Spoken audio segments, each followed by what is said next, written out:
Setelah menyaksikan berbagai kejutan besar dari acara UFC Saudi Arabia kemarin, di mana Shara Bulet dan Israel Adesanya sama-sama menelan kekalahan, sekarang kita sudah memasuki minggu pertarungan dan atraksi utama UFC dalam bulan Februari ini.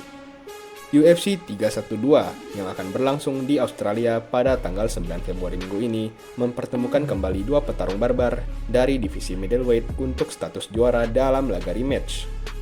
Dricus Du Plessis selaku juara akan berusaha mempertahankan sabuk middleweight-nya melawan Sean Strickland, orang yang berhasil dikalahkannya untuk menjadi juara pada ajang UFC 297 kemarin. Rematch ini bakal menjadi pertandingan yang sangat menarik, dikarenakan semua kontroversi yang menyelimuti pertandingan pertemuan pertama mereka.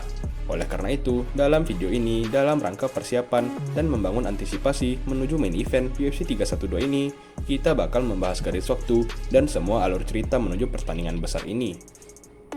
Namun sebelum itu gue mau berbicara sejenak tentang acara 312 ini secara keseluruhan.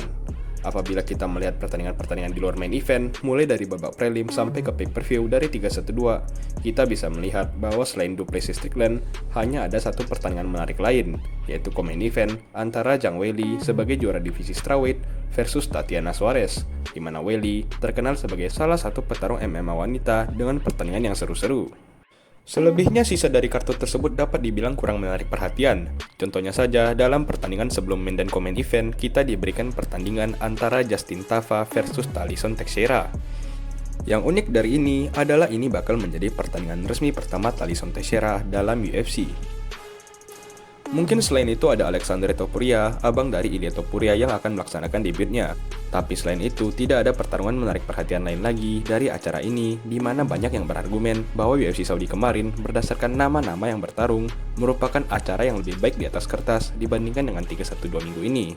Itulah kenapa pertandingan antara Dricus dan Strickland adalah pertandingan yang akan menjadi penentu apakah acara ini akan diingat di masa depan atau dilupakan dan tidak dianggap. Kita bakal mulai dari Sean Strickland selaku sang penantang. Seperti kebanyakan petarung, masa kecil Strickland cukup dipenuhi dengan berbagai konflik dan masalah. Saat kecil, ia tinggal bersama ibunya dan ayahnya, di mana ayahnya merupakan seseorang yang rutin melakukan KDRT. Masalah dengan ayahnya ini tentu menjadi salah satu faktor pembentuk kenapa Strickland memiliki personalitas yang dianggap insensitif dan tidak peduli. Dan semua hal tersebut membuatnya tumbuh menjadi seseorang dengan sifat yang lebih temperamen serta impulsif dari orang biasa. Hal tersebutlah yang membuatnya ditendang keluar dari sekolahnya dan akhirnya menjadi jalan pembuka serta perkenalannya ke dalam dunia tarung. Kenapa gue menceritakan masa kecilnya Strickland kepada kalian? Karena itu bakal berperan penting terhadap konflik dari dirinya dan Du Plessis nanti. Sekarang kita percepat waktu ke tahun 2023. Pada masa itu, Israel Adesanya merupakan raja dari divisi middleweight. Bahkan, Shama saja berhasil di-KO oleh dirinya. Strickland sendiri pada masa tersebut sudah dianggap sebagai salah satu petarung berpengalaman dalam UFC dan telah mengalahkan beberapa nama besar, contohnya ada Nasruddin Imavov yang kemarin baru mengalahkan Adesanya. Sebagai petarung ranking 4, ia pasti perlu melewati berbagai laga lain untuk diberi kesempatan menantang demi sabuk. Namun hal yang tidak terduga terjadi. Lawan yang diincar untuk melawan Adesanya malah mengalami cedera. Dan oleh karena tidak ada petarung lain yang dianggap layak, Sean Strickland ditunjuk sebagai petarung pengganti untuk menghadapi Adesanya. Tentu, banyak yang menganggap Strickland tidak memiliki kesempatan menang melawan striker terbaik dalam MMA tanpa persiapan cukup. Namun dalam ajang UFC 293, Strickland berhasil mengeksekusi performa sehidup sekali dengan berhasil mendominasi striker terbaik dalam MMA tersebut tanpa persiapan cukup sepanjang 5 ronde. Saking sempurna Strickland pada hari itu, banyak yang mengatakan alasan utama Adesanya sekarang mengalami keterpurukan adalah karena ia masih belum pulih secara mental dari kekalahannya melawan Strickland. Sebagai juara, nama dari Sean Strickland makin tersebar luas ke seluruh dunia. Kisah dari kemenangan kejutannya, ditambah dengan personalitas yang tanpa filter, membuatnya cheat code untuk bahan viral. Penantang pertama Strickland dalam status barunya sebagai juara adalah lawan yang seharusnya melawan Adesanya, namun cedera pada waktu itu, Dricus Du Plessis. Dricus Du Plessis, atau yang biasa disingkat DDP, merupakan seorang Afrikaner. Afrikaner adalah kelompok etnis di Afrika Selatan yang sebagian besar merupakan keturunan pemukim dari Belanda yang tiba pada abad ke-17 dan ke-18. Lahir di Afrika Selatan, ia dengan bangga merepresentasikan negaranya tersebut dan membawa benderanya dalam pertandingan-pertandingannya dalam UFC. Setelah mengalahkan beberapa nama besar seperti Joker, Darren Till, dan Derek Brunson, ia diberikan salah satu petarung paling mengerikan dalam sejarah divisi sebagai pembuktian kesiapannya untuk menantang Adesanya dalam bentuk petarung yang dijuluki sebagai sang pencabut nyawa, Robert Whittaker. Sedikit mirip dengan situasi Strickland Adesanya, banyak yang menganggap bahwa Whittaker akan menghancurkan Du Plessis. Namun sekali lagi, mirip dengan situasi Strickland Adesanya, Du Plessis berhasil mengejutkan dunia MMA dengan mengalahkan Whittaker via TKO ronde 2. Kemenangan tersebut pada waktu itu menjadikan dirinya kontender nomor 1 untuk menantang demi sabuk selanjutnya.